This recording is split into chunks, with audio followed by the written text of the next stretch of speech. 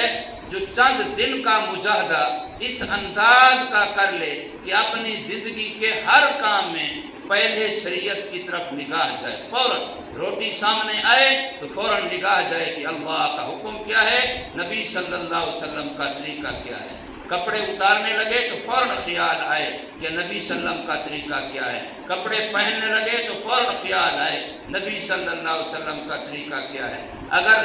سونے لگے تو فوراً خیال آئے نبی صلی اللہ علیہ وسلم کا طریقہ کیا ہے۔ ہر کام میں جب پہلے یہ خیال آئے، فوراً کام سے پہلے ایک دفعہ بریک لگے۔ ہمارے مولانا غلام فرید سے ایک دن سنانے لگے کہ کہتے ہیں میں دارالقرآن کی مسجد میں بیٹھا تھا تو بچے یکدم وضو کر کے آ رہے ہیں اور دوڑ کے آ رہے ہیں جلدی جلدی تیزی سے، تو میں اچھی طرح سے غور سے دیکھنے لگ گیا۔ اب جو بچہ بھی آ رہا ہے مسجد میں داخل ہو رہا ہے تو جیسے ترتیب سے پاؤں اٹھاتا رکھتا آ رہا تھا قدم سے، تو جون سے پاؤں کی باری آئی آگے، اس نے خیال نہیں کیا کہ دایاں ہے یا بایاں ہے، تو مسجد میں آ رہا ہے جلدی پہنچو جلدی پہنچو۔ ایک بچہ میں نے دیکھا وہ دوڑتے سب بچوں کے اندر اس کی باری بنتی تھی پاؤں بائیں پاؤں کی، فوراً رک گیا اور ایک سیکنڈ ایک منٹ رک کے اس پاؤں کو پیچھے کر کے دایاں پاؤں رکھا، تو سارے بچوں میں سے مجھے فوراً خیال آیا یہ بچہ ہے جس کو سنت استحضار ہے، یہ سنت ذہن کے اندر کھڑی ہے کہ میں مسجد میں جا رہا ہوں تو پاؤں کون سا رکھنا ہے، تو کہتے ہیں نماز کے بعد میں نے اس کو بلا کے اس کو انعام دیا، اس کی حوصلہ افزائی۔ اب ہم لیٹرین میں جا رہے ہیں، آیا ہمیں پہلے خیال آتا ہے کہ میں کدھر جا رہا ہوں، پاؤں کون سا رکھنا ہے، ابھی مسجد سے نکلنا ہے، ابھی مسجد میں آنا ہے، دن میں کتنی مرتبہ ہمیں یہ مسئلہ پیش آتا ہے۔ اگر ہمیں ہر وقت نکلتے ہوئے بھی داخل ہوتے ہوئے بھی یہ خیال آتا ہے کہ میں وہ کرنا ہے جو میرے نبی کا طریقہ ہے، تو بس یہ ہماری دینداری ہے، یہ ہماری سنت پر استقامت ہے۔ اگر یہ خیال نہیں آتا بس نکلنا ہے، آنا ہے، جانا ہے، ہاتھ روٹی سامنے آئی ہاتھ دھوئے ہیں کہ نہیں دھوئے ہیں، بسم اللہ پڑھی ہے کہ نہیں پڑھی ہے، دائیں ہاتھ سے لقمہ توڑ رہا ہوں یا بائیں ہاتھ سے، کس طریقے سے بیٹھا ہوں، اگر یہ خیال آتا ہے کہ شریعت کیا کہتی ہے تو مبارک ہو، اور اگر خیال نہیں آتا تو اس پر محنت کی ضرورت ہے، اور یہ استقامت علی الدین ہے، یہ دوام و استمرار ہے، یہی حاصل کرنا ہے۔ اسی کو کہتے ہیں کہ عبادت اللہ تبارک و تعالیٰ کی کرتے رہیے یہاں تک کہ آپ کو موت آ جائے۔ اللہ تبارک و تعالیٰ ہمیں سمجھ نصیب فرمائے، عمل کی توفیق دے۔ آج جمعے کا دن ہے تو جمعے کے دن کو آداب جمعہ کے ساتھ گزارنا ہے۔ اکثر ہر جمعے یہ عاجز عرض کرتا ہے کہ جمعے کے آداب کا لحاظ رکھا جائے، جمعے کے دن کو قیمتی بنایا جائے، جمعے کے دن کو بیکار ضائع نہ گزارا جائے، سنت کا اہتمام کیا جائے، درود سلام کی کثرت کی جائے، سورۃ کہف کی تلاوت کی جائے، اور جمعے کی نیت سے اپنے بال ٹھیک کرائے جائیں، ناخن ٹھیک کرائے جائیں، صاف ستھرے کپڑے پہنے جائیں، غسل کیا جائے، اور اسی طریقے سے کنگھا ہے بالوں کا، تیل لگانا ہے، یہ سارے کام اس نیت سے کیے جائیں کہ میں نے نماز جمعہ پڑھنی ہے، اس نیت سے سارے کام کیے جائیں، یہ سارے کام جمعے کے آداب میں سے ہیں۔ اللہ تبارک و تعالی ہمیں توفیق عمل عطا فرمائے۔ یہ سورۃ الحمدللہ مکمل ہوئی۔ اب ہم چند دن جو یہ ذوالحجہ کے ہیں، اس قربانی اور حج کے متعلق چند باتیں صبح کو عرض کیا کریں گے، اور انشاءاللہ پھر قربانی کے بعد دوبارہ اگلی سورت کو شروع کریں گے انشاءاللہ۔